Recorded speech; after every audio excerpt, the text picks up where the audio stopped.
우리 성경 말씀 먼저 읽겠습니다. 성경 말씀은 마태복음 1장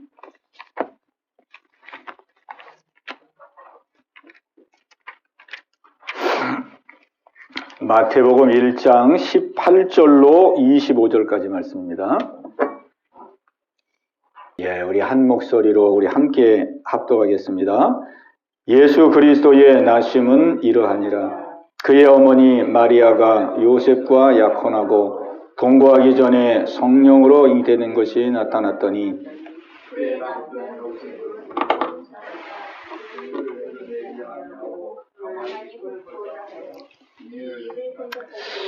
주의 사자가 현몽하여 이르되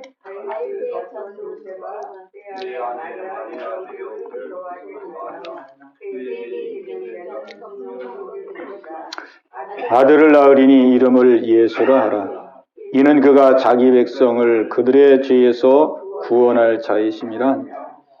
이 모든 일이 된 것은 주께서 선지자로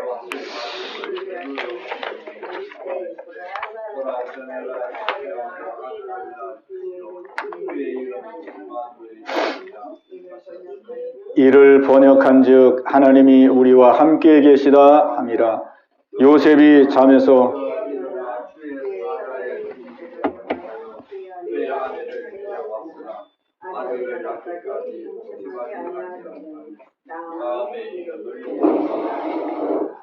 아멘. 오늘도 말씀의 은혜가 저와 여러분 모두에게 함께 하시기 바랍니다. 이제 성탄절이 이제 다음 주 지나서 월요일입니다. 월요일. 성탄절이 성큼 다가왔습니다. 그래서 오늘과 다음 주 그리고 성탄절 이렇게 세 번에 걸쳐서 우리 성탄절에 관한 말씀을 함께 상고하도록 하겠습니다. 우리나라의 법 중에 그 촉법소년이라는 게 있습니다. 촉법소년 여러분도 들어보셨죠? 촉법소년. 촉법소년 범죄가 요즘 많이 늘어나고 있어요. 그러니까 이제 법률상으로 만 14세 미만의 청소년이 범죄를 지을 때에 그 형사적인 처벌을 하지 않는 그런 하나의 조항입니다. 그래서 요즘 그 청소년들의 범죄가 많이 늘어나고 있는데 특히 이제 14세 미만에 해당하는 청소년들이 범죄를 많이 범하고 있거든요. 그런데 이제 범죄를 범해도 처벌을 안 받는다는 것을 알기 때문에 아주 청소년들이 더 많이 죄를 짓는 것 같아요. 그래서 통계를 보니까 작년, 올해 이렇게 해서 보니까 범죄율이 2배로 이렇게 늘어났더라고요. 2배로. 한 보도를 보니까 지난 2월 달인데 지난 2월 달 울산에서 있었던 일이에요. 무인점포에 13살 된 학생이 침입해가지고 절도 행각을 벌였습니다. 그러다 이제 경찰에게 잡혔는데 잡고 보니까 이 학생이 초범이 아니고 그동안 20여 차례 상습적으로 절도를 범한 그런 그 상습범이었어. 상습범. 뭐 잡혔다가 풀리면 또 들어오고 또 그리고 이제 나이가 13살이니까 잡혀도 또 풀리고 또 이렇게 자꾸 풀리는 거예요. 그랬더니 그가 이제 어느 순간에는 경찰서를 나오면서 그가 당당히 이렇게 얘기를 했다고 그럽니다. 나는 촉법소년인데 나를 처벌할 수 있겠어요? 그러고는 나왔다는 거예요. 참 끔찍하지 않습니까? 나이가 13살인데 벌써 법을 악용하잖아요. 법을 악용해요. 그죠? 죄 짓지 말라고 국가에서 선도하기 위해서 만들어 놓은 제도인데 이걸 악용하잖아요. 오늘 우리 사회를 보면은 우리 사회가 참 죄의 심각성을 많이 느끼지 못하는 그런 사회가 되었다. 마치 촉법소년과 같이 죄를 지으면서도 자기의 죄책감을 느끼지 못하고 그냥 죄를 가볍게 여기는 마치 촉법소년과 같은 그러한 사회, 그러한 세상이 되지 않았나 그런 생각이 들어집니다. 오늘 우리가 성탄절을 맞이하면서 예수님이 이 땅에 이제 태어난 날이 바로 성탄절인데 예수님이 왜 이 땅에 오셨을까? 예수님이 이 땅에 오신 목적이 무엇일까? 우리가 이 부분을 한번 우리가 상고해 보고자 합니다. 오늘 본문에서도 분명히 말씀했죠. 오늘 본문에서도 여기 21절에 보면은 아들을 낳으리니 이름을 예수라라. 이는 그가 자기 백성을 그들의 죄에서 구원할 자이심이라 하니라. 아멘. 예수님이 이 땅에 오신 목적은 구원자로 오셨습니다. 구원자. 그리고 저와 여러분 모든 사람들을 죄에서 구원하기 위해서 오신 거예요. 죄에서 구원하기 위해서. 그러니까 이 죄라는 문제가 하나님께는 가장 큰 문제거든요. 근데 사람은 죄의 문제를 크게 여기지 않죠. 그거는 우리가 죄를 그만큼 모른다는 뜻이거든요. 모른다는 뜻이에요. 하나님은 죄의 그 심각, 죄가 얼마나 무서운지를 아시기 때문에 우리를 죄에서 구원하셔서 하나님의 놀라운 축복 가운데 살기를 원하시는데 우리 사람은 죄를 모르기 때문에 마치 촉법소년과 같이 우리는 그냥 막 죄를 지으면서 그렇게 살아가는 것이죠. 우리가 세상에 많은 사람들을 보면은 사람들의 공통된 삶의 목적은 아마 행복을 위해서 자신의 삶의 행복을 위해서 사는 것이 아닌가 우리가 그렇게 생각을 할 수가 있습니다. 뭐 물질을 통해서든지 권력을 통해서든지 또 자기의 어떤 꿈을 통해서든지 자기의 인생을 행복하게 살기를 원하는 거죠. 행복하게.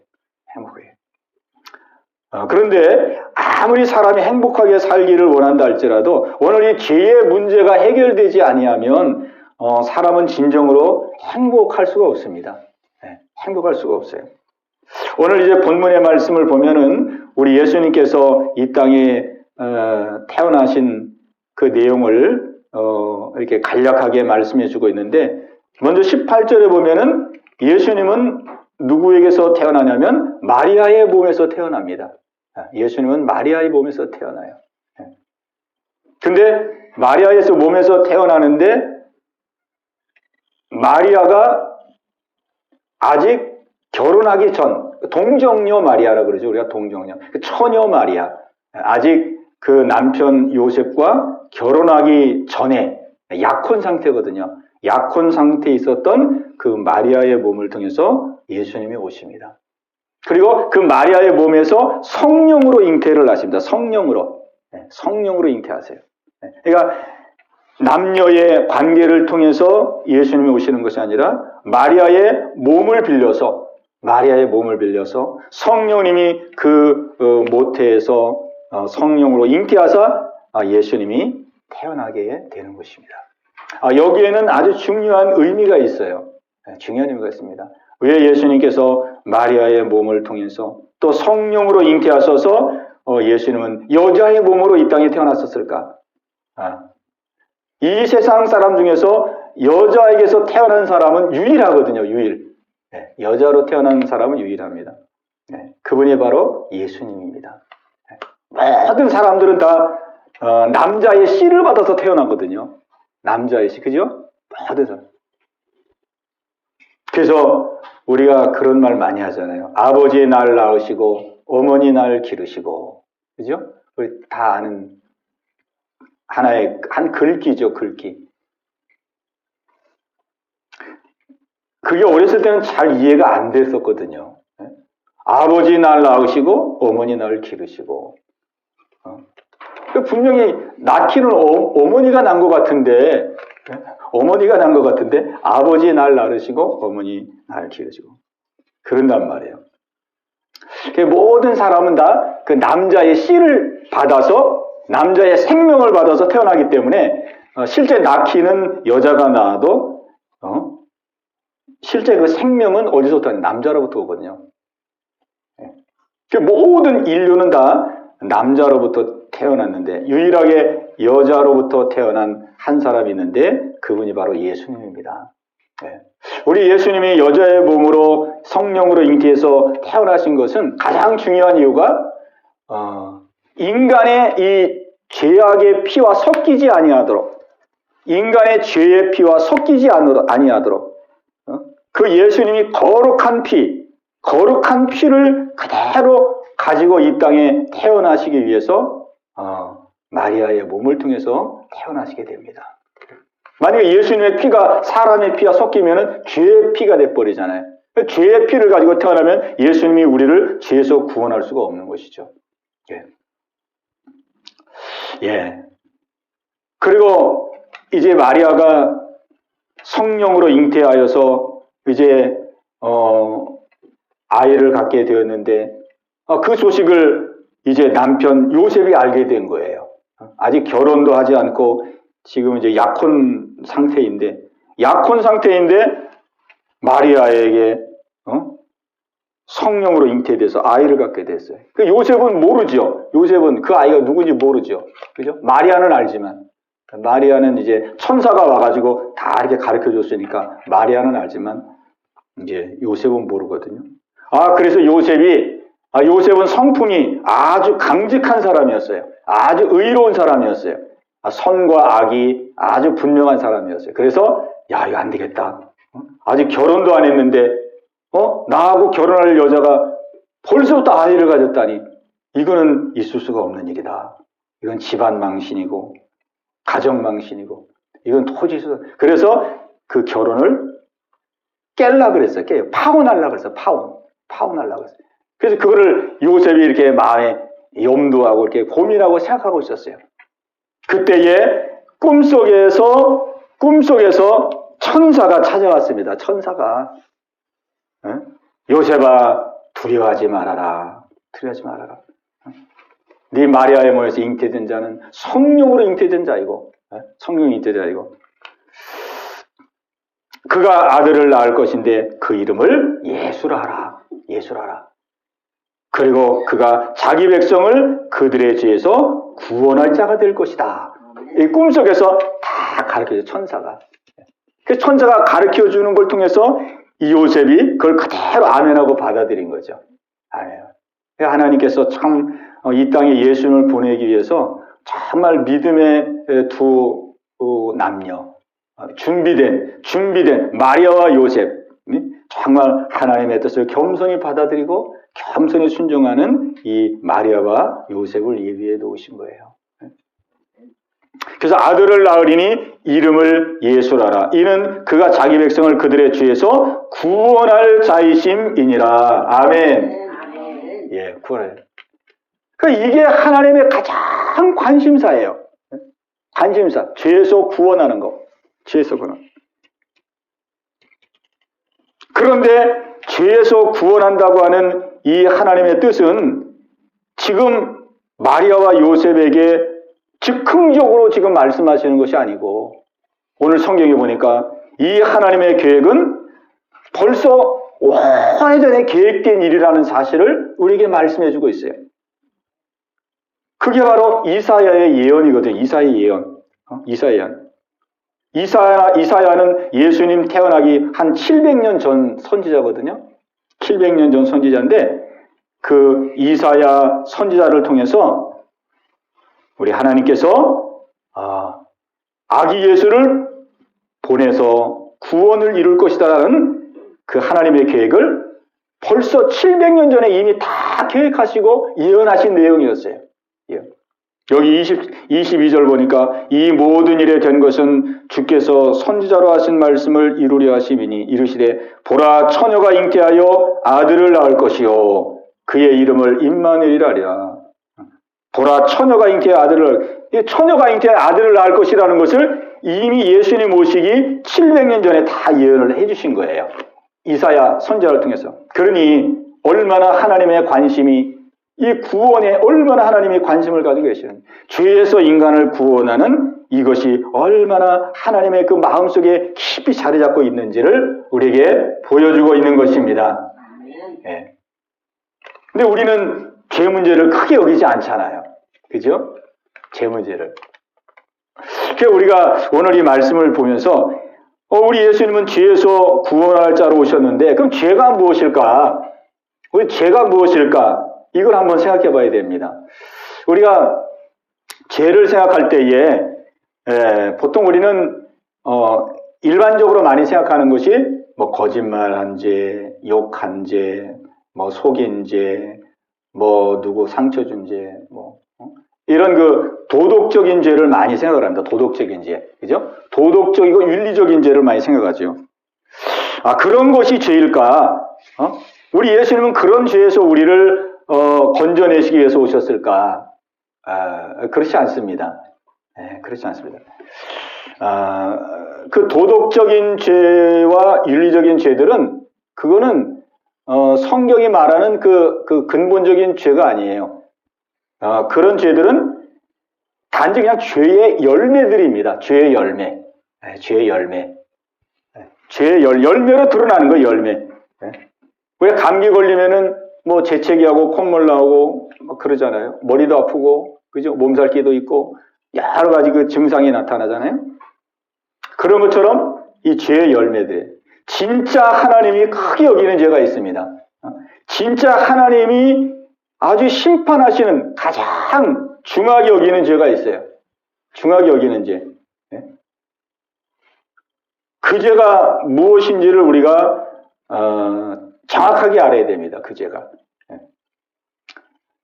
그 죄가 무슨 죄냐면 바로 요한복음 16장 9절에 나와 있는 죄입니다. 우리 한번 찾아보겠습니다. 이 말씀은 중요한 말씀이니까. 요한복음 16장 천천히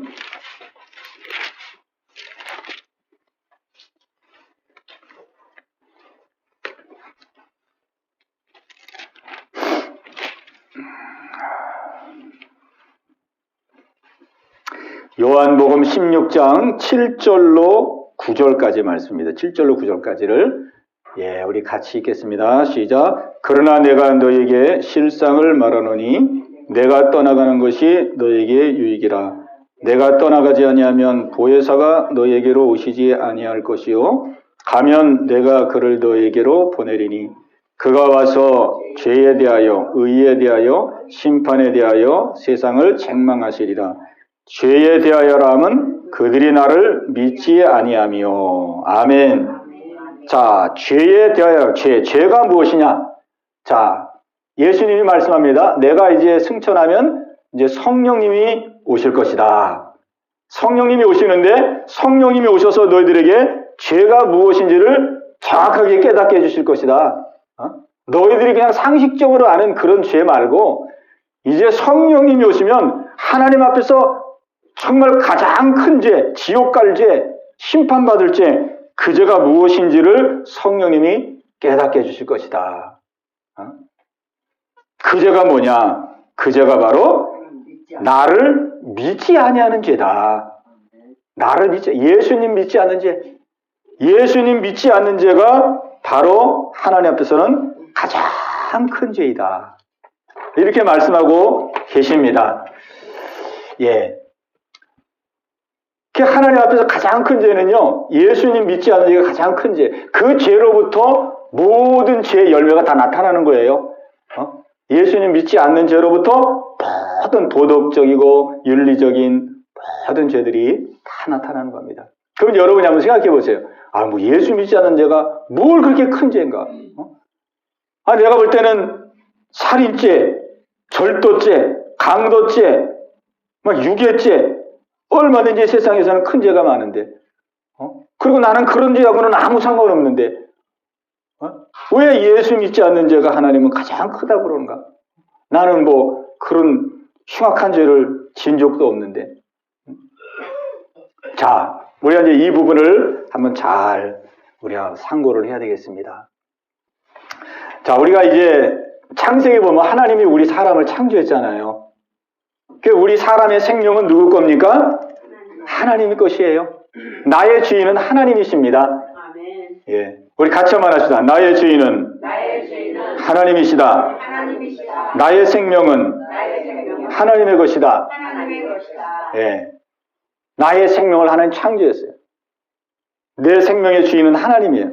그런데 사람들이 하나님을 다 버렸어요. 하나님 버렸어요. 아담 하와 때부터 우리 조상, 우리 선조 때부터 버렸어요. 아담과 하와가 하나님을 버렸어요. 우리 태어나면서부터 다 죄인으로 태어나는 거예요. 죄인. 우리는 태어나면서부터 우리는 죽어 마땅할 죄인으로 태어나는 거예요. 왜? 주인 대신 하나님을 버렸잖아요. 세상이 버리고 사람들이 다 버렸어요. 우리 사람들은 태어나면서 죄인으로 태어나고 다 하나님의 심판받을 사람들이고 다 지옥 갈 사람들이에요. 그런데도 불구하고 하나님이 우리를 벌하지 아니하시고 하나님 어떻게 했냐면요, 우리를 또 불쌍히 여기셨어요. 그런데도 하나님 우리를 사랑하는 거예요. 하나님 우리가 버렸는데 하나님을 주인으로 모시지 아니하고 내가 주인 되어 사는데, 내가 주인 되어 살아서 내 마음대로 사는데, 그런데도 하나님을 벌하지 아니하시고 우리를 불쌍히 여기시는 거예요. 긍휼히 여기시는 거예요. 그래가지고 어떻게 해서라도 저 죄에서 심판받아 지옥 가야 되니까 저 죄에서 건지고 구원하기 위해서 하나님이 자기 하나밖에 없는 독생자를 이 땅에 보내신 거예요. 독생자를 보내셨어요. 우리를 구원하기. 그래서 예수님을 이 땅에 사람의 몸에서 태어나게 하시고, 또 이제 공생애가 되어서는 인류의 모든, 저와 여러분의 모든 죄를 들고 십자가에서 그 부끄러운 십자가를 지셨어요. 모진 모욕과 고통을 당하시고, 그죠? 인류의 가장 큰 고통의 처형 방법이 그 십자가거든요. 십자가는 사람을 죽이는 처형 중에서는 가장 처참한 방법입니다. 로마 시대 때 그 사람을 그렇게 죽였거든요. 우리가 십자가처형을 한번 생각해 보세요. 사람이 그냥 십자가에 양손과 양발이 못이 박혀가지고 꼼짝도 못하는 그런 상황에서 숨이 끊어질 때까지 고통을 당하는 거거든요. 숨이 끊어질 때까지. 어느 날 제가 공원 뒤에 나가서 철봉하다가 이렇게 오래 매달리기 있잖아요. 철봉이 오래 매달리기. 오래 매달리기를 오래간만에 이렇게 하면서 문득 생각이 나더라고요. 야, 나는 그냥 철봉에서 조금 이렇게 철봉에서 조금 매달려 있기만 해도 그냥 팔이 끊어지는 것 같고, 이렇게 힘든데, 예수님은 십자가에서 양팔에 대못을 박아가지고, 힘에 의지해서 십자가에 매달리던데, 그 고통이 얼마나 컸을까. 말할 수 없는 고통이죠. 그러니까 십자가에서 그 끔찍한 고통과 형벌을 받으시고, 그리고 또 장사 지낸 바 되시고. 하나님은 이렇게까지 우리가 하나님을 버렸기 때문에 당연히 심판받아야 되는데, 그런데도 하나님 우리를 사랑하시고 긍휼히 여기시고, 그런 우리 죄인된 우리, 원수된 우리를 위해서 자기의 독생자를 보내서 또 사랑하시고 또 구원을 이루시고 또 죄 용서받을 수 있는 길을 허락하시고, 그 십자가에서 모든 죄를 다 이루시고 이제는 마음의 문을 두드리는 거예요. 마음의 문을. 볼지어다 내가 문 밖에서 두드리느니 누구든지 내 음성을 듣고 네가 문을 열면 내가 너에게로 들어가 너로 더불어 먹고 너는 나로 더불어 먹으리라. 문을 열어라. 네가 나를 영접하면 네가 죄 용서받고 하나님의 자녀가 되고 하나님의 백성이 되고 천국의 놀라운 영광을 누리게 돼요. 그런데 이렇게까지 하고 마음의 문을 두드리며 마음의 문을 열라고 하는데, 예수님을 믿으라고 그러는데, 예수님을 영접하라고 그러는데, 예수님을 믿고 영접하면 지난날의 모든 죄는 다 물어돌리고 다 사여주고 구원하시고 하나님의 자녀가 되고 놀라운 영광을 주시겠다고 하는, 그럼에도 불구하고 예수님을 믿지 않는 죄, 이 죄가 하나님 앞에서는 가장 가장 큰 죄입니다. 가장 큰 죄예요. 이거보다 더 큰 죄가 어디 있겠습니까? 물론 뭐 거짓말하고 욕하고 뭐 강도짓하고 이런 것도 다 죄죠. 도덕적 윤리적인 죄죠. 그러나 하나님께서 생명을 창조했기에 하나님 주인인데 주인은 하나님을 버렸어요. 내가 주인 되어 살았어요. 나는 죽어 심판받아 지옥 가야 돼요. 그런데도 나를 심판하지 않냐고 또 살아가시고 또 살아가셔서 독생자까지 보냈어요. 독생자를 보내서 나 대신 십자가에서 내 죄를 다 담당하셨어요. 그리고 이 예수님이 죽어 장사되고 부활하셔서 이제 사람들의 마음의 문에 마음을 두드리면서 마음의 문을 열라. 내가 문 밖에서 두드리고 있노니 문을 열면 내가 너에게로 들어가 너로 더불어 먹고 너는 나로 더불어 먹을. 이렇게까지 하나님이 예수님을 통해서 사랑을 가지고 찾아오셨는데 그럼에도 불구하고 예수를 믿지 않는 죄, 그 죄는 용서받을 수 없는 죄가 되는 거예요. 그래서 누가 지옥을 가느냐? 죄를 많이 해서 지옥 가는 게 아니에요. 결론적으로는 예수 믿지 않기 때문에 지옥 가는 것입니다. 아무리 죄를 많이 지어도요. 예수님 의지하여 내 죄를 회개하고 예수님을 내 마음의 주인으로 영접하고 예수님을 내 구주로 모시는 사람은 다 죄 용서를 받잖아요. 다 용서를 받아요. 그 하나님의 자녀가 되는 거죠. 영원한 천국을 누리게 되는 것입니다. 가장 큰 죄는 예수 믿지 않는 죄입니다. 예수 믿지. 가장 큰 축복은 그럼 뭐냐? 예수 믿는 축복이 가장 큰 축복입니다. 예수 믿는 축복. 왜? 예수님 믿는 그 은혜 속에 모든 복이 다 담겨져 있거든요. 다 담겨져 있어요. 에베소서 1장 3절에 보면은 사도 바울이 고백합니다. 감옥에서 사도 바울이 찬송하리로다 하나님 곧 우리 주 예수 그리스도의 아버지께서 그리스도 안에서 하늘에 속한 모든 신령한 복으로 우리에게 복을 주셨으니. 그리스도 안에서 하늘에 속한 모든 신령한 복을 줬다는 거예요. 아멘. 그 예수님을 우리가 믿고 예수님을 내 마음에 영접하는 순간 예수님과 함께 모든 복이 다 내 안에 들어오는 겁니다. 왜? 예수님이 하나님이시잖아요. 예수님이 하나님이시잖아요.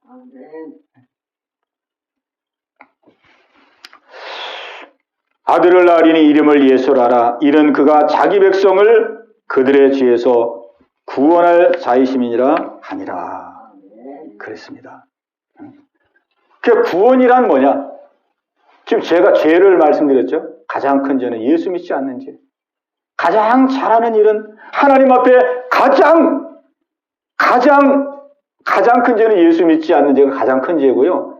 하나님 앞에서 가장 의로운 일을 우리가 한다면, 하나님 앞에서 가장 의로운 일을 한다면 그 가장 의로운 일이 무엇일까?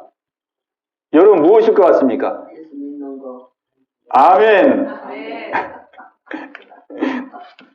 하나님 앞에서 우리가 가장 의롭게 살아가는 길이 뭐냐면요. 다른 거 아닙니다. 내가 착하게 살아야지. 내가 바르게 살아야지. 내가 뭐 도덕적으로, 윤리적으로 깨끗하게 살아야지. 그게 하나님 앞에서 의로운 게 아니에요. 하나님이 가장 의롭다고 여겨주는 건 뭐냐면 예수님 믿는 것입니다. 하나님의 관점이 많이 틀려요. 구약의 아브라함 보세요. 아브라함이 참 뭐 실수도 많이 하고 그랬지만 아브라함이 하나님께서 아브라함을 밤에 바깥으로 데리고 나갔어요. 아브라함아, 저 하늘의 별들을 바라봐라. 내가 장차 너의 후손을 저 하늘의 별과 같이 무수히 많은 자손을 내가 너에게 줄 것이다. 근데 그때 아브라함은 아기를 못 낳는 상태였거든요. 아기가 없었어요. 근데 하나님은 밤에 데리고 나가서 저 하늘의 별을 바라봐라. 내가 너에게 저 별과 같이 무수히 많은 자녀를 줄 거다. 근데 그때 아브라함이 하나님을 믿었어. 그랬더니 하나님이 뭐라고 말하냐면 하나님이 아브라함의 믿음을 의롭게 여기시느라. 하나님이 아브라함의 믿음을 보고 아브라함을 의롭게 여기셨더라. 이렇게 성경은 선언하고 있습니다. 아브라함이 한 게 별로 없어요. 아브라함이 한 게 없어요. 근데 아브라함이 하나님의 말씀을 믿었거든요. 믿었어. 하나님의 말씀을 믿었더니 하나님이 아브라함을 의롭다고 여겨주신 거예요. 의롭. 그러니까 하나님 앞에 볼 때는 믿음이 가장 의로운 거예요. 믿음이 가장. 이것이 이제 신약에서는 로마서에 계속 말씀하고 있지만은, 로마서 예수를 믿음으로써 우리가 의롭다 이 점을 받습니다. 예수님을 믿음으로써 의롭다 하심을 받아요. 그러니까 예수 믿는 것이 얼마나 귀한 일이고 예수 믿는 것이 얼마나 의로운 일인지 몰라요. 그러니까 하나님도 너 예수 믿어? 너 의로운 자야. 너 의로운 자야. 의인이야. 너는 의로운 사람이야. 너는 천국 가기에 충분한 사람이야. 그러니까 예수 믿는 건 대단한 일입니다. 하나님이 의롭다고 여겨줄 정도의 그런 엄청난 일이 예수 믿는 일이에요. 네. 그 구원이라는 것은 예수님은 우리를 죄에서 구원하기 위해 오셨는데 그 구원이라는 건 뭐냐면 우리가 예수님 안 믿고 내가 주인 되어 살았어요. 하나님이 내 생명의 주인인데 하나님도 내가 등지고 살았어요. 예수님 보내주셨는데 예수님도 안 믿어요. 예수님도 안 믿어. 그리고 여전히 내가 주인 되어 살아요. 여전히 내가 주인 되어 살면서 예수님을 안 믿던 이것을 우리가 회개하고 이것을 회개하고 예수님을 나의 주인으로 영접하는 것, 예수님을 나의 주인으로 영접하는 것, 이것이 바로 구원입니다. 구원. 네. 구원은 우리의 삶의 주인을 바꾸는 거예요. 네. 예수님이 나를 십자가에서 피 흘려 죽으시고 나를 핏값으로 사셔서 나에게 놀라운 은혜와 사랑을 베풀어 주셨는데 그 예수님을 주인으로 믿지 않았던 죄를 회개하고 예수님을 이제는 나의 삶의 주인으로 영접하여 모셔드리는 것. 이거에 바로 우리가 구원을 하는 겁니다. 구원. 그러니까 우리가 성탄절을 맞이해서 가장 중요한 게 이거거든요. 그죠? 이 땅에 오신 예수님을 우리가 믿되 그냥 믿는 게 아니고 예수님을 나의 주인으로 믿는 거거든요. 예수님을 나의 주인으로 믿는 거예요. 하나님이 인정해 주는 것은 바로 예수님을 주인으로 믿는 겁니다. 주인으로. 네, 주인으로. 여기에 모든 하나님의 은혜와 축복이 다 담겨져 있어요. 예수님을 내 마음의 주인으로 모셔.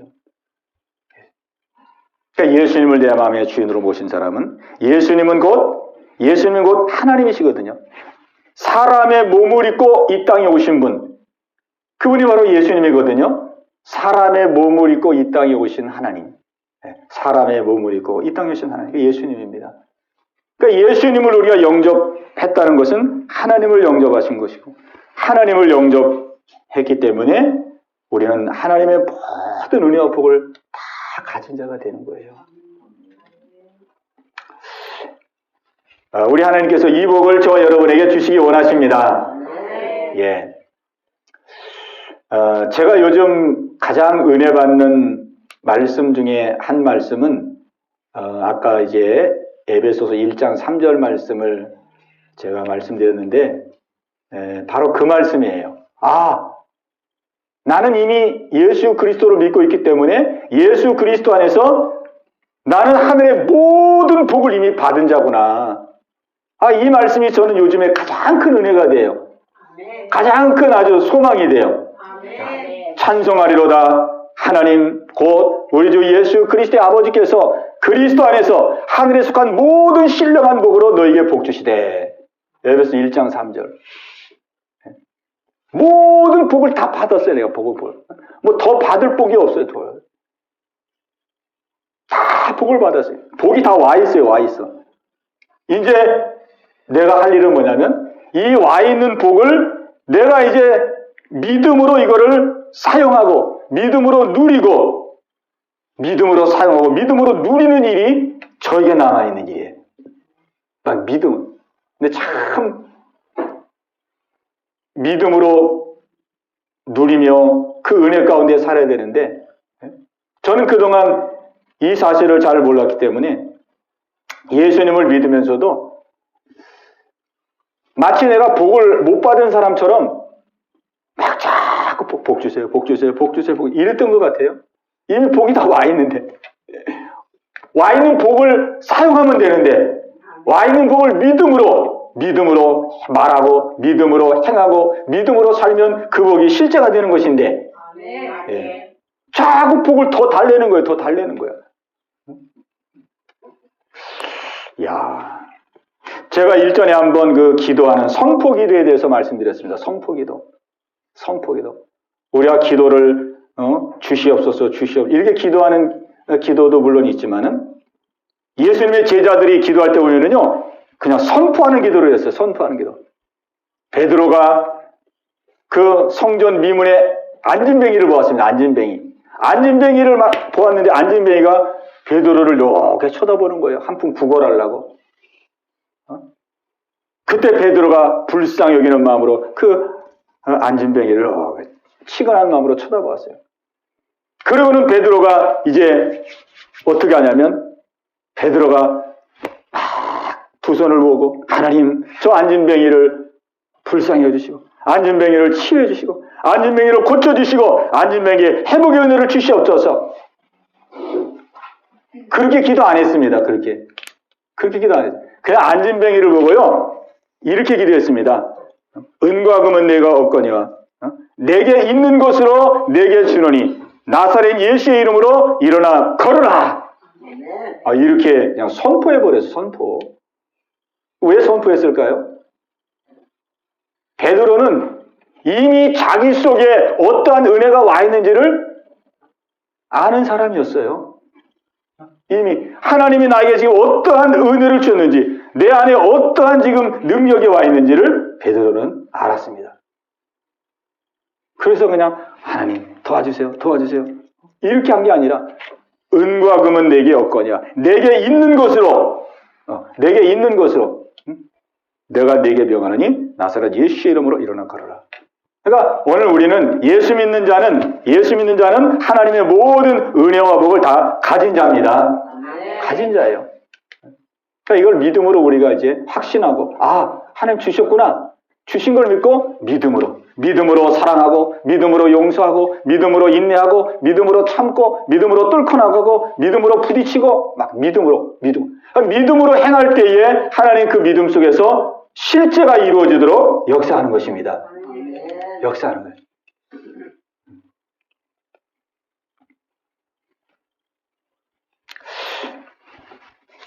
네, 오늘 그래서 오늘 이 시간 이제 우리에게 중요한 것은 우리 예배하는 우리 성도들 가운데 정말 아직도 내가 예수님을 나의 주인으로 영접하지 못하고 예수님을 나의 주인으로 믿지 아니하고 우리가 믿음 생활하는 우리 성도가 계시다면 오늘 이 아침에 우리가 마음문을 활짝 열고 우리를 위해서 이 땅에 오셔서 우리의 죄의 모든 것을 담당하시고 지금도 마음의 문을 두드리시고 마음의 문을 열기를 원하시는 그 예수님의 그 목소리를 마음에 아멘하며 화답하며 마음의 문을 열 수 있는 귀한 시간이 되시기 바랍니다. 아멘.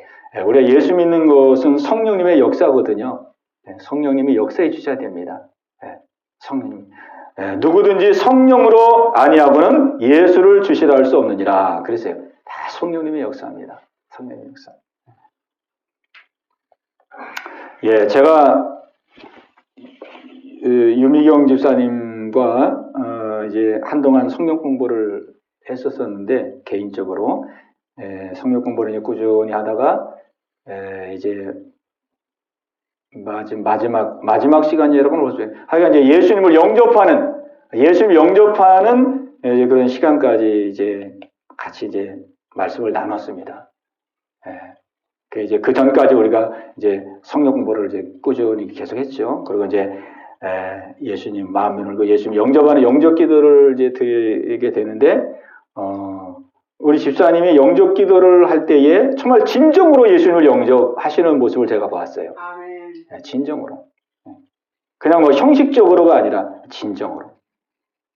영접 기도를 하면서 여느 사람 같은 경우는 영접 기도가 그냥 별 힘들지 않게 이렇게 지나가는데 우리 유 집사님은 영접 기도를 하면서 좀 어려웠어요. 힘들었어요. 네. 근데 그런 영적인 그런 싸움과 그런 과정을 통해서 예수님을 영접하게 되었어요. 그리고 그 이후로 이제 여러 가지 어려운 상황 가운데도 꾸준히 믿음 생활을 지금 하고 계시는데 얼마나 감사한지 모르겠어요. 그래서 우리 집사님이 우리 성도들을 위해서 특히 우리 학생들을 위해서 그때 예수님을 나의 주인으로 영접 기도했을 때에 그때 그 심정, 그때 그 마음 그거를 잠깐 짧게 좀 말씀해 줄 수 있으면 어떨까? 예. 나오셔서 아주 중요한 경험이고 체험이에요. 중요한 체험이고 경험이에요. 안녕하세요. 교회에서 제 일생 처음으로 세례받은 윤희경이고요. 제가 구주를 나의 주로 영접합니다. 그 마지막 세례에서 놀라운 경험이자 역사이자 제 몸의 체험이었는데요. 누군가 제 목을 이렇게 꼭 잡고요. 제 가슴을 꼭 누르면서 한마디 어떤 소리도 못 나가게 해서 제가 사실은 너무나 놀랐어요.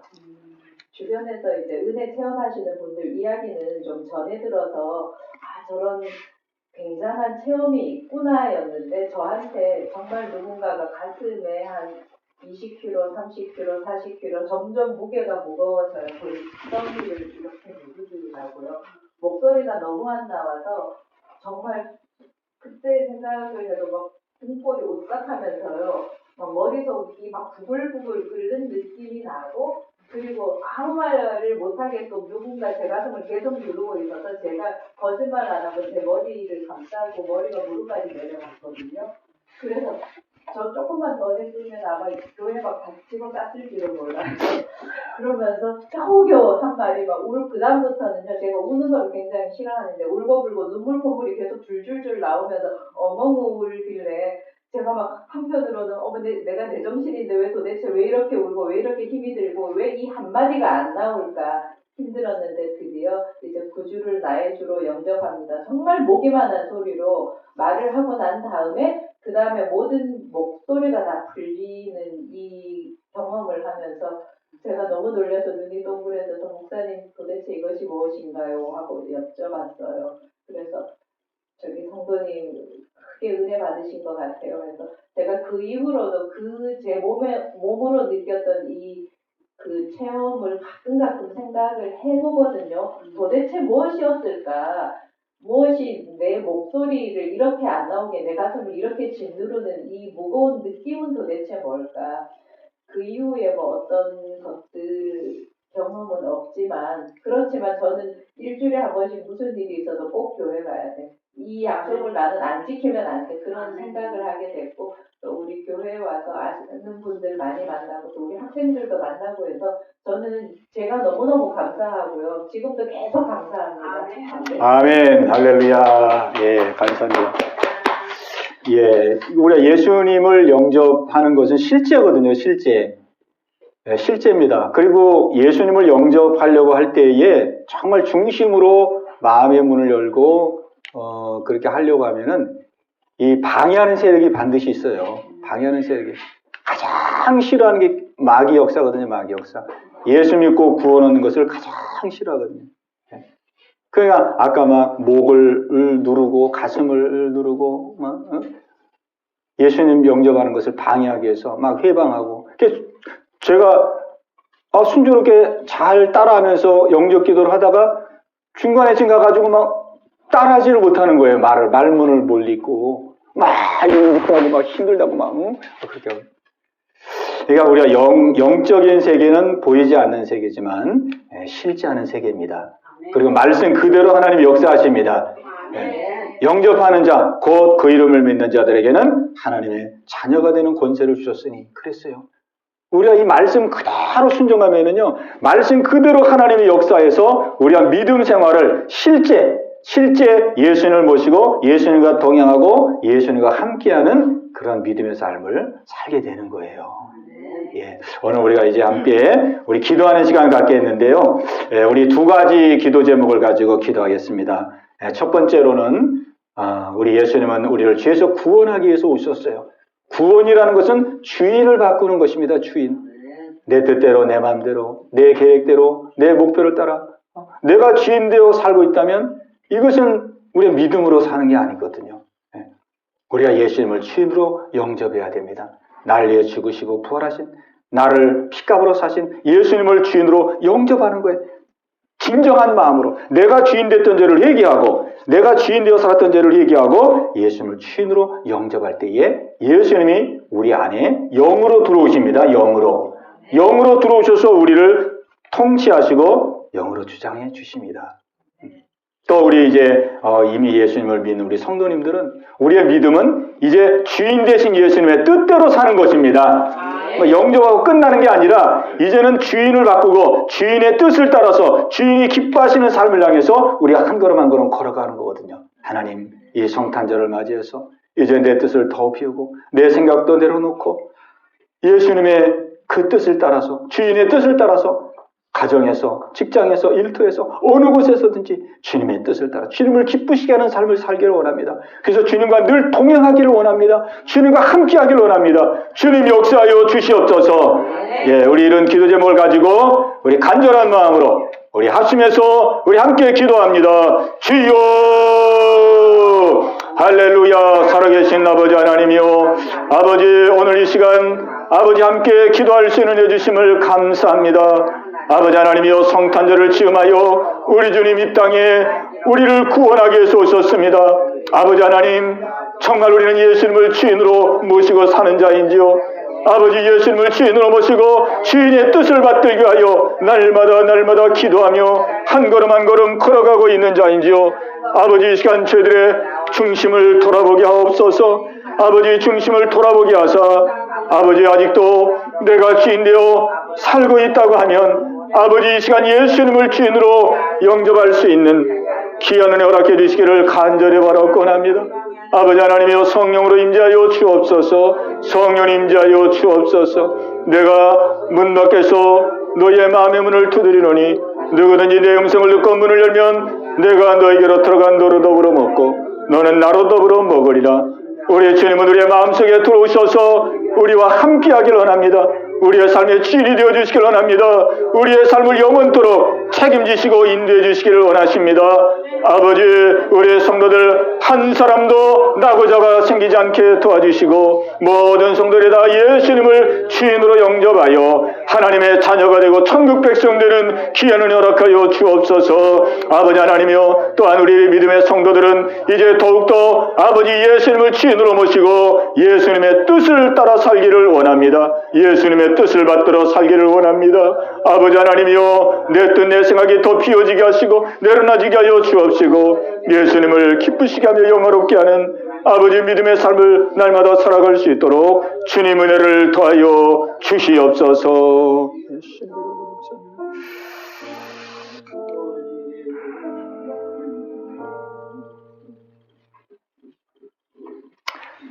하나님 아버지, 감사합니다. 오늘도 저희들을 주의 존전에 부르시고 아버지 앞에 우리의 믿음을 돌아보며 아버지 새롭게 결단하며 기도할 수 있도록 은혜 주심을 감사합니다. 우리 주님 이 땅에 오신 것은 아버지 세상적이고 물질적인 그 무엇을 주기 위함이 아니라 아버지 우리에게 정말 하늘에 속한 모든 신령한 복을 아버지 하나님이여 우리에게 주셔서 그 복을 마음껏 누리도록 우리를 죄에서 구원하는 이 구원의 선물과 은혜를 주시기 위하여 이 땅에 오심을 믿습니다. 아버지 하나님, 이 은혜를 한 사람도 놓치지 말게 도와주시고 아버지 마음문을 활짝 열고 내가 주인 되어 살았던 것, 이것이 얼마나 하나님 앞에서는 큰 죄인지를 깨닫고 예수님을 나의 주인으로 시인하고 영접할 수 있는 귀한 은혜가 있게 하여 주시옵소서. 믿는 저희들은 더 예수님의 뜻을 따라 예수님의 마음으로 예수님의 인격으로 아버지 한 걸음 한 걸음 아버지 살아갈 수 있는 아버지 삶이 되게 하소서. 아버지 더욱더 하나님의 영광을 드러내며 하나님의 귀한 사명을 감당해 나갈 수 있는 저희 성도들 모두가 될 수 있도록 은혜 내려 주시옵소서. 예수님의 이름으로 감사하며 기도하옵나이다. 아멘.